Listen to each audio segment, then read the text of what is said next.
at 14, but let's look at the Big 12 here. They got 4 teams in the top 20, and Texas right on the edge at 21. Not to mention Baylor was undefeated for quite some time before losing to Texas Tech. Oh, by the way, who happens to be in the same conference. Is this the best hoop conference right now as it stands for you?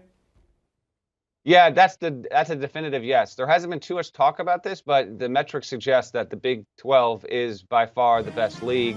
If you look at how KenPom rates it right now in terms of efficiency margin, I won't get into the deep dive on that, but efficiency margin is basically an empirical way of evaluating how teams do against the rest of the sport. The Big 12 is 2.5 full points ahead of the Big 10, and so yeah, the Big 12 right now, this isn't an exact analog, but it's kind of like the SEC in football. I mean, almost every team in this league is going to qualify for the NCAA tournament, in my opinion. The only teams that won't, you got Kansas State at the bottom there, you get to win a league game. Oklahoma State isn't eligible, can't even go. It's not eligible, so it won't.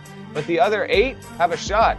Look at Iowa State at 1-3 in the standings, Brendan, 15th ranked team in America. And by the way, those recent losses have all come to the teams at the top of the conference there. So yes, the Big 12 between Baylor, Texas Tech, Kansas, and Texas, those are all Final Four contenders. So now that we have hit the midway point of the season, I think it was time to kind of take a scan around and acknowledge that this conference is elite, is the best one in America. And this was the case from about 2013 to 2019. The Big 12 rated as the #1 league in men's basketball every year. In the past 2 years, it's been the Big 10, but now the Big 10 has dropped just a little bit, and the Big 12 has regained its rightful place atop the throne. All right, you're comparing the Big 12 to the SEC in football. You're going to have schools asking for Big 12. We want Big 12. We'll see how that happens in the future when it comes to those games. Matt Norlander, as always, my friend, appreciate your time breaking it down in college hoops. Hey, don't forget, you can catch him on the IN College Basketball Podcast along with Gary Parrish. Look, no more undefeated teams left. Baylor no longer. USC upsets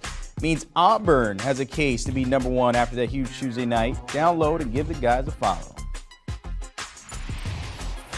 Do you want a sports network that delivers everything that matters about the game? The highlights, the picks, the instant analysis, no yelling, no fake debates, no politics.